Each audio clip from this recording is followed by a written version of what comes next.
Bismillahirrahmanirrahim. Assalamualaikum warahmatullahi wabarakatuh.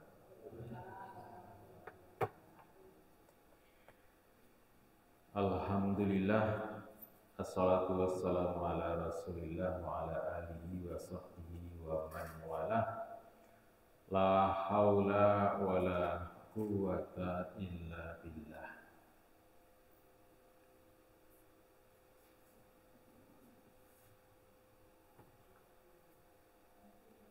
Al-Quran merupakan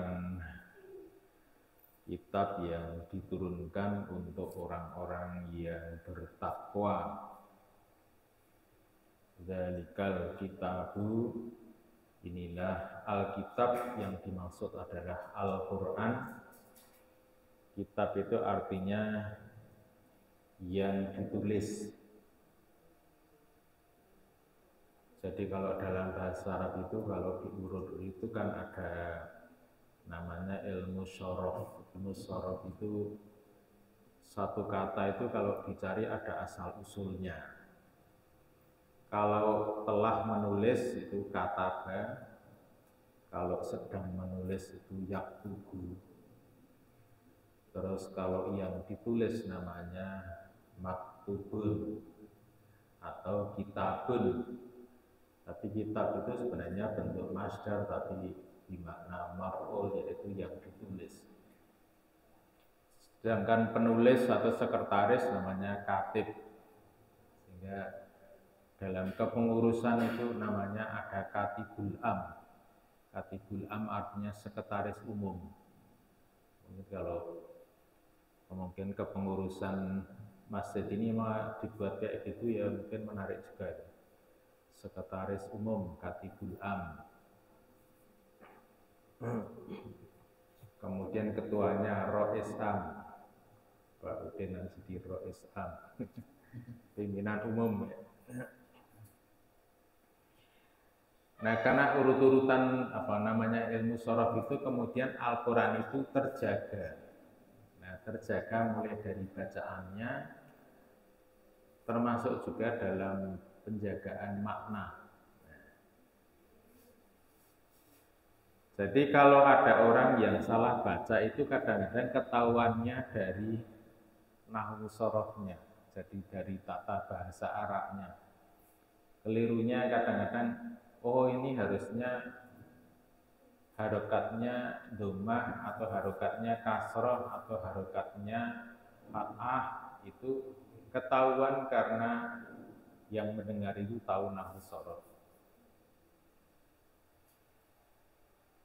Nah, sehingga kadang-kadang tidak perlu menghafalkan, terutama di akhir ayat ya. Itu tidak perlu menghafalkan bunyinya a-i-u-nya, itu nggak perlu. Kalau orang yang tahu itu bisa terbimbing dari ilmu itu. Misalnya kita membaca Alhamdulillahirabbil alamin, itu akhirnya itu Alhamdulillahirabbil alamina, no apa ni. Nah, itu kita ngapalkannya karena sudah tahu ininya, terus jadi bunyinya alamina. Iyyaka na'budu wa iyyaka nasta'inu, nah apa nih? Karena kalau nyambung kan harus pas. Iyyaka na'budu wa iyyaka nasta'in. Kalau nanti disambung gitu ya. Iyyaka na'budu wa iyyaka nasta'in ihdina siratal mustaqim.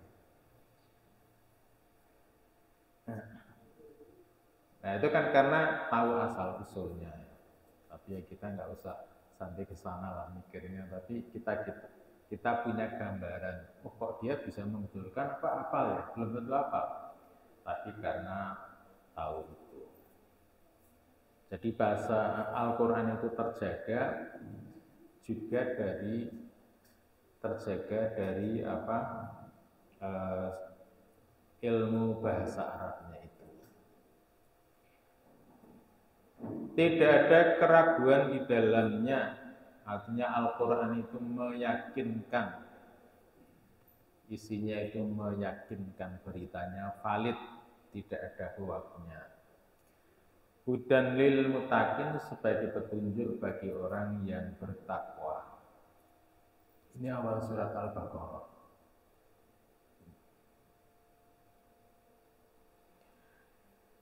Nah, kemudian yang dimaksud dengan orang-orang yang bertakwa, yang dia itu akan mendapatkan manfaat yang banyak ketika membaca Al-Quran. Jadi Al-Quran itu akan memberikan manfaat maksimal, manfaat terbesar, itu kalau yang membaca dan mempelajari itu orang bertakwa. Lah kalau orang itu tidak bertakwa, mendapat manfaat apa tidak dari Al-Quran? Ya dapat juga, walaupun manfaatnya tidak sebanyak bagi orang-orang yang bertakwa.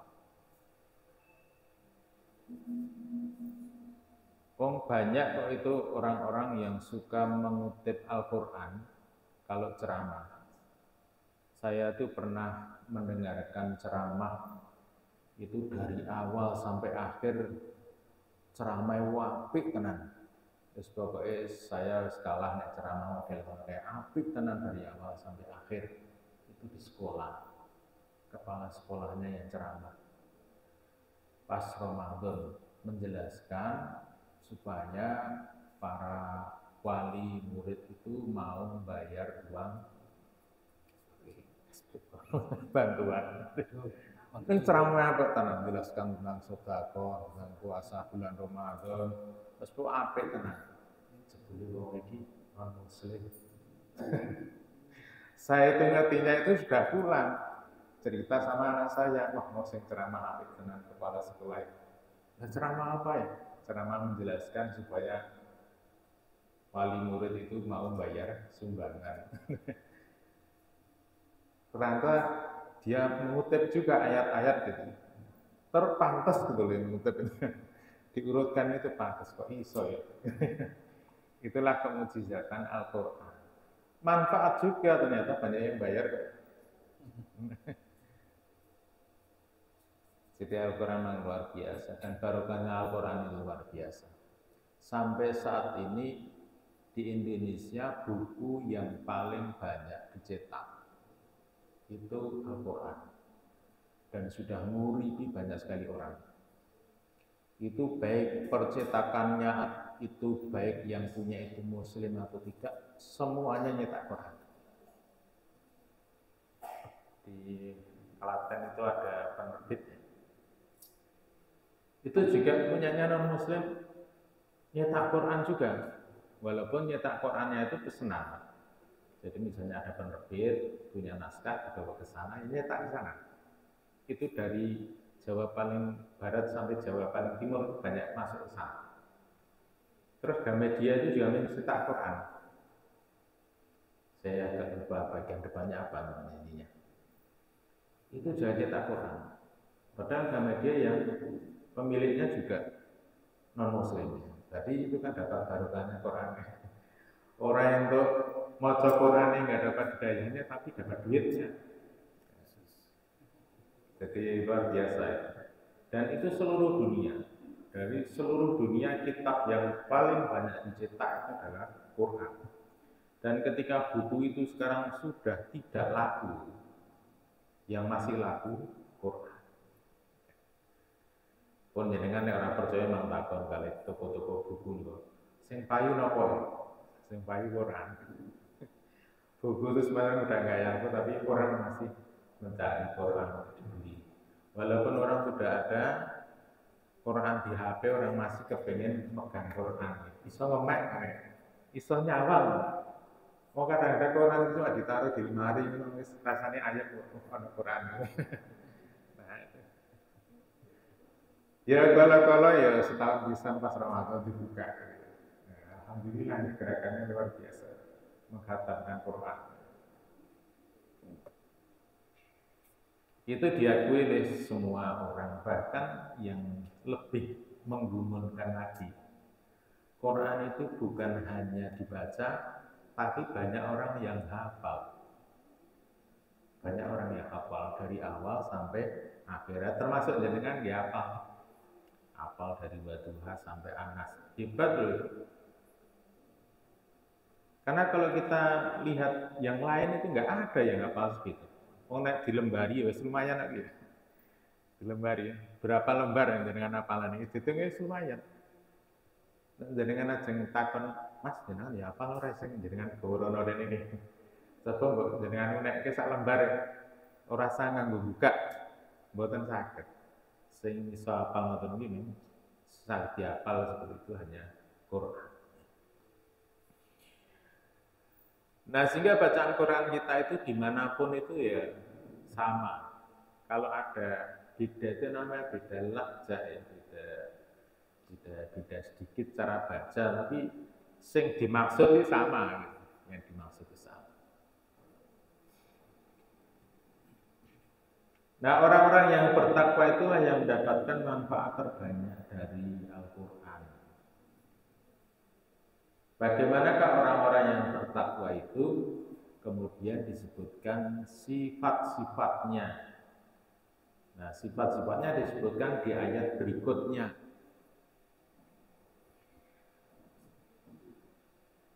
Nah, ini yang disebut dengan tafsir.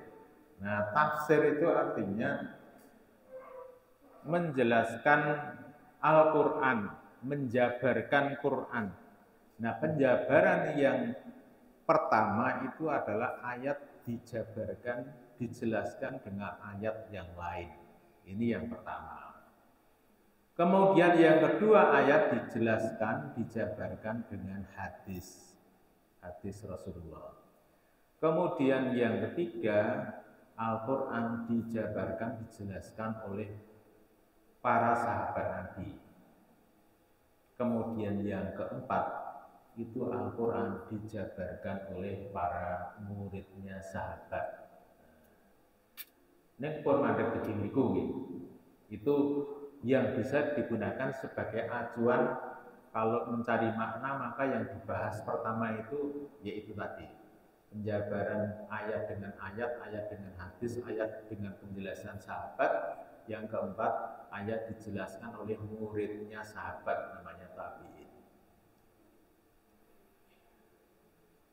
Nah, di ayat ini penjabarannya orang sah wilayah atau langsung dijelaskan di ayat berikutnya. Tapi kadang-kadang penjelasan itu bisa terpisah di ayat yang lain, di surat yang lain. Nah, orang-orang yang bertakwa itu adalah sifat yang pertama, alladzina yu'minuna bil ghaib. Orang-orang yang beriman kepada yang gaib. Beriman kepada yang gaib.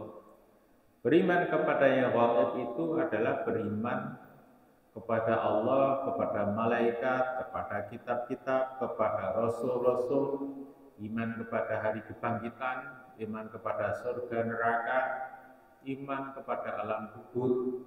Itulah yang disebut dengan al-ghaib. Al-ghaib, sesuatu yang tidak bisa kita lihat, sesuatu yang tidak bisa kita raba, ora iso dideleng, ora iso dirungokke. Nah, al-ghaib.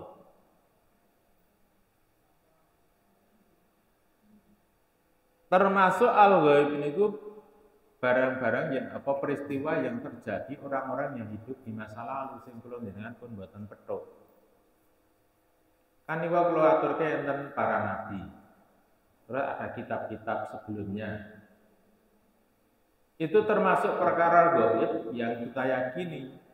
Kan nabi kan mboten kok terus ora ketok, ora iso disawang, ora iso dirungokke. Itu bisa dilihat, tapi karena beliau hadir hidup sebelum kita, maka itu masuk dalam al-ghaib. Jadi al-ghaib itu adalah tidak bisa kita lihat, tidak bisa kita dengar. Bisa memiliki makna niku lawane hadir. Jadi nek di absen nih kok diundang siji-siji. Misalnya dipanggil bapak siji nggih. Sinten nek cara saniki jenenge do sapa to jenenge?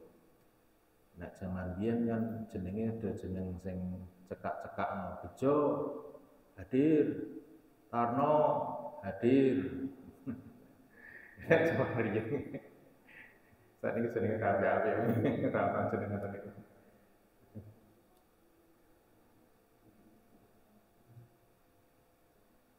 Ibrahim Goib. Goib ini maksudnya mboten hadir itu goib. Padahal namanya hadir itu goib. Goib. Ini mesti betul jawab om goib. Ora mangkat kok iso jawab. Nah goib artinya tidak hadir. Nah makanya enten maca Quran apa binadzar bil goib. Setoran Quran, setoran bacanan Quran binadzar kali bil goib. Nah binadzar berarti kali maca terus disimak ini binadzar kalian ndeleng. Nah bil goib berarti Qurannya ditutup. Raleng ada Quran, nah, berarti apalan. Nah itu bil goib. Kita beriman kepada Al-Quran. Nek sakniki ini termasuk kategori jenenge bil goib. Bil goib mergane napa? Karena kita tidak pernah bertemu dengan Rasulullah. Jadi kita itu orang beriman kepada Rasulullah, kepada Qurannya. Beriman kepada Rasulullah itu bil goib. Mergane kula jenengan mboten petho kali Kanjeng Nabi. Mulane niki enten kedadian Abdullah bin Mas'ud lagi lenggah-lenggahan kali para sahabat terus enten sing matur. Nah, ngoten niku. Jenengan nenten ulangan apa niki sakniki yo Abdullah bin Mas'ud pancen gurune sahabat. Nah, terus Abdullah bin Mas'ud jelaskan keimanan yang paling afdal itu adalah keimanan bil ghaib. Sebagaimana disebutkan di awal surat Al-Baqarah, jadi kawal perjanjian walasnya. Disebutkan dalam awal surat Al-Baqarah itu adalah beriman bil ghaib. Jadi tidak berjumpa Rasulullah tapi kok percaya dengan itu afdal, hebat nih, luar biasa. Nah niku mani kula jenengan iki sing sakniki niki. Wong jenengan iki ora padha karo Kanjeng Nabi kok ya percaya. Ora ora fotone kok ya yakin. Kan nggih sakjane nek jenengan itu termasuk sing aneh. Makanya Kanjeng Nabi nate ndamu dumateng para sahabat ayul mu'mina ajabu ilaikum imana. Orang iman yang seperti apakah yang ajaib? Ajaib. Mengherankan. Kok iso iman? Nah, para sahabat nggih sami matur. Sing pertama di usulan para malaikat ya Rasulullah, malaikat iman ya sak mestine. Wong Al-Qur'an turun kowe ngerti. Ayat Qur'an ini weruh kepiye jlentrehane le mudhun iku weruh. Terus para nabi ya Rasulullah, nabi ya mestine iman loh, menerima wahyu dari Allah. Nah kemudian kami ya Rasulullah, kalau kalian beriman, kalian melihat aku, melihat mukjizatku, melihat bagaimana Al-Quran itu. Tapi mereka yang imannya menakjubkan adalah orang-orang yang datang setelah kalian, yang mereka itu hanya menemukan Quran, sudah terjilid rapi, terus mereka membacanya, mengimaninya, kemudian mengamalkan.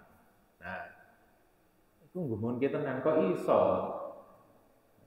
Padahal sing ngajak-ajak iman jenengan ya baleke ya mengkat terus ngeten iki. Mengkat ini. Ora ketok hebat kok jenenge. Ana sing memberi dakwah para sahabat mantep pernah ketemu Kanjeng Nabi. Wong asine nggih kula jenengan niku bukan karena saya mengajari tentang iman tapi saling menguatkan keimanan kita. Saya juga hadir di sini dalam rangka menguatkan iman. Ayo bareng-bareng kita membaca Quran, membiasakan baca Quran, berusaha untuk memahami maknanya, terus berusaha mengamalkan bareng-bareng, saling menguatkan keimanan kita. Insya Allah dalam kehidupan berjamaah kebersamaan itulah kita akan juga bisa saling menguatkan. Maka tadi kang sahabat kelaturakan nyun pangapunten pun 20 menit. Assalamualaikum warahmatullahi wabarakatuh.